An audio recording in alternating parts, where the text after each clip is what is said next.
বিসমিল্লাহির রহমানির রহিম। আসসালামু আলাইকুম ওয়া রাহমাতুল্লাহি ওয়া বারাকাতুহু। আমি হাকিম মোহাম্মদ আশরাফুল আলম। আজ আলোচনা করব পেট ব্যথা কি, কেন হয় এবং ঘরোয়া ও প্রাকৃতিক চিকিৎসা বিষয় নিয়ে। জীবনে একবারও পেটে ব্যথা হয়নি এমন মানুষ খুঁজে পাওয়া মনে হয় একেবারেই অসম্ভব। যারা পেটের বিভিন্ন সমস্যায় আক্রান্ত হয়েছেন তারা মনোযোগ সহকারে সম্পূর্ণ ভিডিওটি দেখলে জানতে পারবেন এই যন্ত্রণাদায়ক ও ভয়ানক রোগের ঘরোয়া ও প্রাকৃতিক চিকিৎসা সম্পর্কে। দর্শক, ভিডিওটি শেয়ার করে অন্যদের দেখার সুযোগ করে দিবেন, কেননা আপনার একটি শেয়ারে উপকৃত হতে পারে লক্ষ লক্ষ এই যন্ত্রণাদায়ক রোগাক্রান্ত রোগী।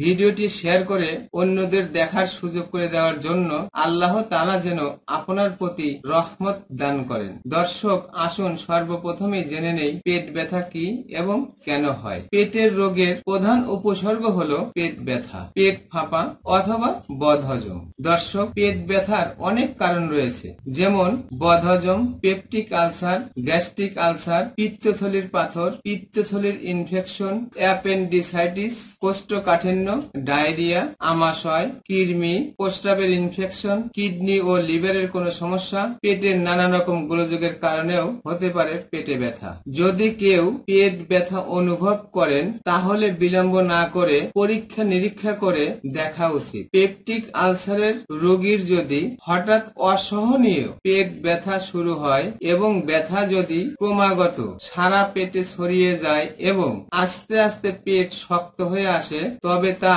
বাইল ডাক্টের প্রতিবন্ধকতা অথবা ইউরিটারিক ডাক্টের প্রতিবন্ধকতা বা পেট ফুটো হয়ে যেতে পারে। তীব্র পেট ব্যথার সাথে যদি জ্বর, বমি ও পাতলা পায়খানা সহ ইত্যাদি উপসর্গ দেখা দেয়, দ্রুত অভিজ্ঞ ডাক্তার অথবা হাসপাতালে পাঠাতে হবে, কারণ ওটা হতে পারে কোনো জরুরি অবস্থা বা অ্যাকিউট অ্যাবডোমিনাল পেইন। চিকিৎসা। দর্শক, পেট ব্যথা যে কারণেই হোক সঠিক কারণ খুঁজে বের করে চিকিৎসা করতে হবে। সঠিক সময় চিকিৎসা না করলে বা চিকিৎসায় ফলপ্রসূ না হলে মারাত্মক জটিলতা দেখা দিতে পারে। ইউনানি চিকিৎসা।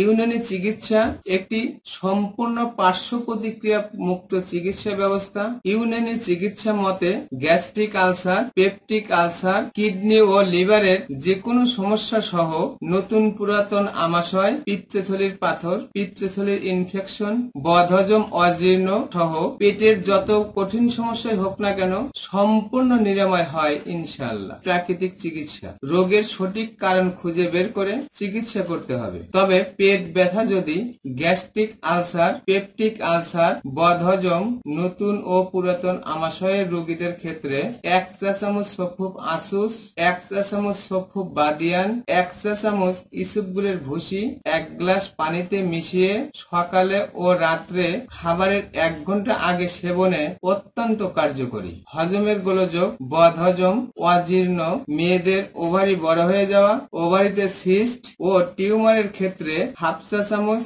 সফুব আজওয়াইন 1 কাপ হালকা গরম পানিতে মিশিয়ে সকালে ও রাত্রে খাবারের 30 মিনিট পরে সেবনে অত্যন্ত কার্যকরী। সফুব আবে হায়াত 1 চা চামচ ওষুধ 1 গ্লাস হালকা গরম পানিতে রাত্রে ভিজিয়ে রেখে সকালে খাবারের 1 ঘন্টা আগে খাবেন এবং 1 চা চামচ ওষুধ 1 গ্লাস হালকা গরম পানিতে সকালে ভিজিয়ে রেখে রাত্রে খাবারের 1 ঘন্টা আগে খাবেন। এতে উচ্চ রক্তচাপ, হৃদরোগ, ডায়াবেটিক্স, অনিদ্রা, পেটের গোলযোগ, পুরুষের যাবতীয় যৌন রোগ সহ সকল প্রকারের রোগ নিরাময় হওয়া সম্ভব ইনশাআল্লাহ। ঘরোয়া চিকিৎসা। 1. হঠাৎ পেট ফেঁপে যদি অস্বস্তি বোধ করেন, 1/2 চা চামচ জিরে বাম হাতের তালুতে ডলে অল্প একটু লবণ মিশিয়ে চিবিয়ে খেয়ে 1 গ্লাস হালকা গরম পানি খাবেন, তাৎক্ষণিক উপকার পাবেন। কোষ্ঠকাঠিন্যের কারণে যদি পেটে অসহ্য ব্যথা হয় তাহলে একটি হর্তেকির অর্ধেক বিচি ছাড়িয়ে রাত্রে শোয়ার আগে চিবিয়ে খেয়ে 1 গ্লাস গরম পানি খাবেন, তাতে কোষ্ঠকাঠিন্য দূর হবে, পেট ব্যথাও নিরাময় হবে। পরামর্শ: অতিরিক্ত চর্বিযুক্ত খাবার খাবেন না, নরম খাবার খাবেন, খাবার ভালো করে চিবিয়ে খাবেন, চা, কফি, সিগারেট, জর্দা এবং সর্বপ্রকারের ফাস্টফুড ও কোমল পানীয় পরিহার করুন। সর্বোপরি সম্পূর্ণ সুস্থ না হওয়া পর্যন্ত চিকিৎসকের পরামর্শে চলতে হবে। সম্মানিত সুধী, আমার আলোচনা যদি আপনাদের ভালো লেগে থাকে তাহলে আমার চ্যানেলটি অবশ্যই সাবস্ক্রাইব করে নিন। ভিডিওটি শেয়ার করে অন্যদের দেখার সুযোগ করে দিবেন। আমার পেজে লাইক দিয়ে আমার সাথেই থাকুন। আমার কথাগুলো কোথাও বুঝতে অসুবিধা হলে বা বিস্তারিত জানতে কমেন্ট করুন। আজ এ পর্যন্তই, বিদায় নিচ্ছি। আবারও দেখা হবে নতুন কোনো বিষয় নিয়ে। ততক্ষণ সুস্থ থাকুন, ভালো থাকুন। আসসালামু আলাইকুম ওয়া রাহমাতুল্লাহি ওয়া বারাকাতুহু।